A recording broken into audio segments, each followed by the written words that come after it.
I want to talk about Rosh Hashanah, which means the head of the year. All it means is the head of the year. It's the Jewish New Year. We go from now the year 5,774 to the year 5,775 at sundown tonight in the Jewish calendar. What does that mean to you?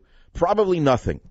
But what it means to the world is that there's been a contiguous civilization for almost 6,000 years. Despite all of the adversity, there are those amongst the Jewish people who have maintained the traditions and kept them alive.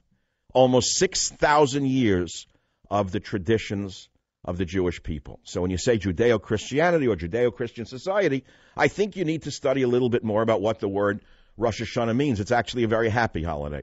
It just means the head of the year. And what it means to the religious out there, Christians or Jews, it reaffirms the special relationship between God and mankind. It makes us remember that we are dependent upon God as our sustainer and creator. But it also reminds us that God is dependent upon us because it's we who make his presence known and we who make his presence felt in the world. Without us, God could not exist on this planet. So it's a very big two-way street. Now, what happens on Rosh Hashanah is very important to the believers. This begins what are known as the 10 days of awe. What happens between Rosh Hashanah, which is a happy celebratory holiday, ends on Yom Kippur, the day of atonement, the day of fasting, where people beg God for their forgiveness for all the sins they have committed or might have committed or would commit or whatever. It's a very heavy day, a very sad day. But during this 10 days, known as the 10 days of awe, Jews believe that all people of the world pass before God like a flock of sheep. And in heaven, in the court of heaven, it's decided who shall live and who shall die, who shall be impoverished and who shall be enriched, who shall fall and who shall rise. So religious Jews might have been seen going to a body of water. That could be a lake, a river, just a body of water. And they go and they throw bread upon the water. Many songs and poems were written about that. And what the religious Jews do is they throw bread into the water where there are fish. Because water symbolizes kindness, and fish have an ever-open eye, which corresponds to the 13 divine attributes that God has commanded us to follow. And so we're supposed to throw bread into water where there are living fish. And then they say a simple prayer. And please indulge me for a minute, because I want you to listen to how political this religious prayer is that is said today during the Tashlich prayer. You'll see how political religion has become. The prayer goes like this: Who is a God like you, who pardons iniquity and forgives transgression? For the remnant of his heritage, he does not maintain his wrath forever, for he desires to do kindness. He will again show his mercy. He will suppress our iniquities. And you will cast all their sins into the depths of the sea. Show faithfulness to Jacob, kindness to Abraham, which you have sworn to our fathers from the days of yore. From out of distress I called to God. With abounding relief, God answered me. The Lord is with me, I do not fear. What can man do to me? The Lord is with me among my helpers, and I will see the downfall of my enemies. And it concludes with these two prayers. It is better to rely on the Lord than to trust in man. It is better to rely on the Lord than to trust in nobles. The last phrase is of particular importance to people who are extremely political. Never, ever trust a politician. It was taught to us from biblical times. They are not to be trusted. It is better to rely on the Lord than to trust in nobles. Do you understand that?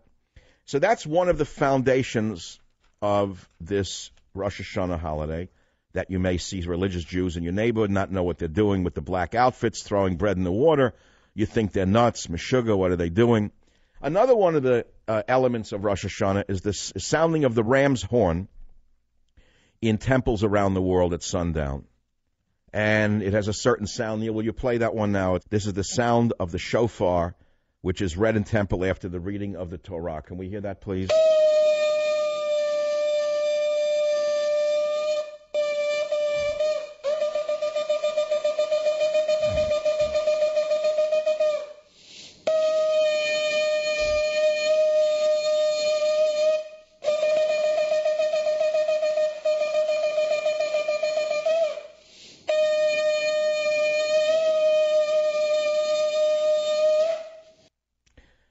What that is an attempt to awaken the congregants from their slumber, awaken them to the fact that another year has passed and another year is about to begin.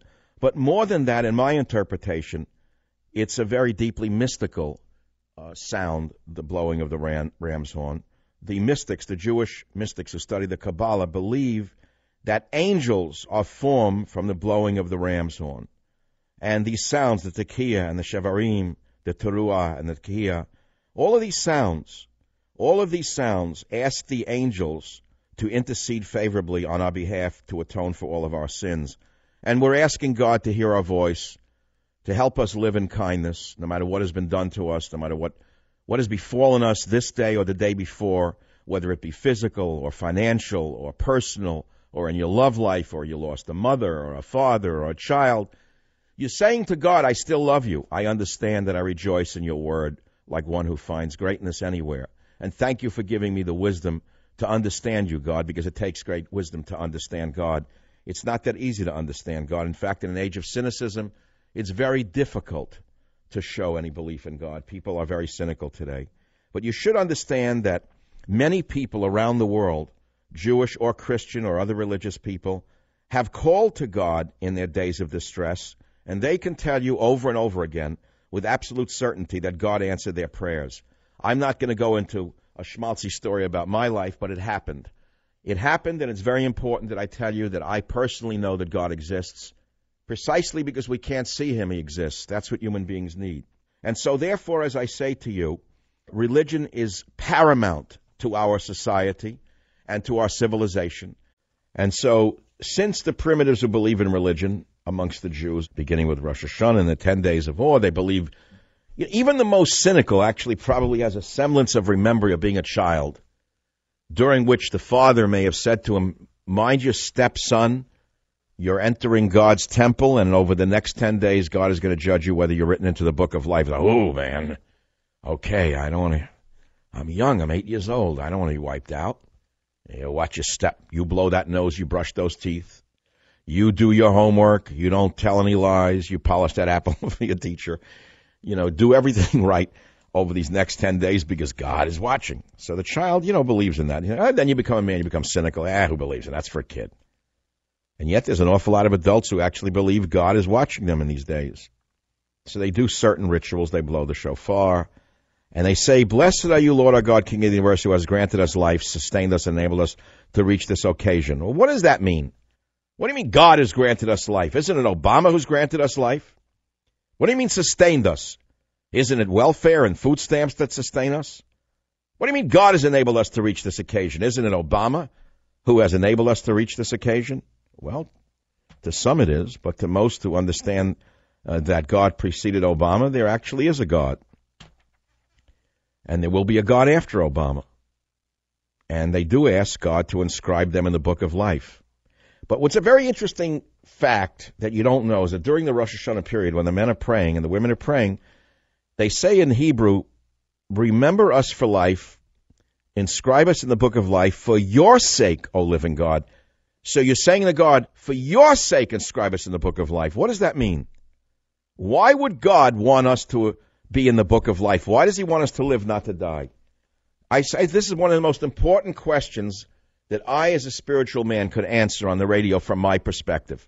Am I a rabbi? No. Am I a holy man? No. Am I asking for a donation? No.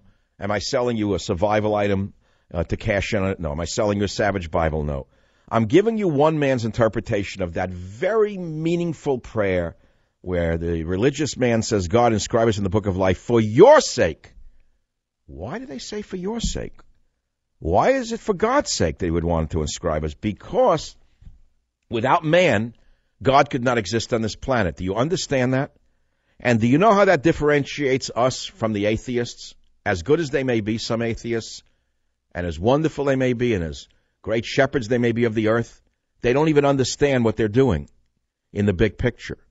In other words, the atheistic nature lover would say, I'm as good as you, if not better, because I protect the environment. What they don't understand is that a plant cannot worship God. The animal who I may love cannot worship God. My dog, who I love very much, cannot worship God. The eagle cannot worship God. The hawk that I love to look at as he flies over the trees cannot worship God. But I can. And so, in other words, for God to exist on this planet, we have to be here. So for the sake of God, we ask him to inscribe us in the book of life. And that's my revelation. I'm Michael.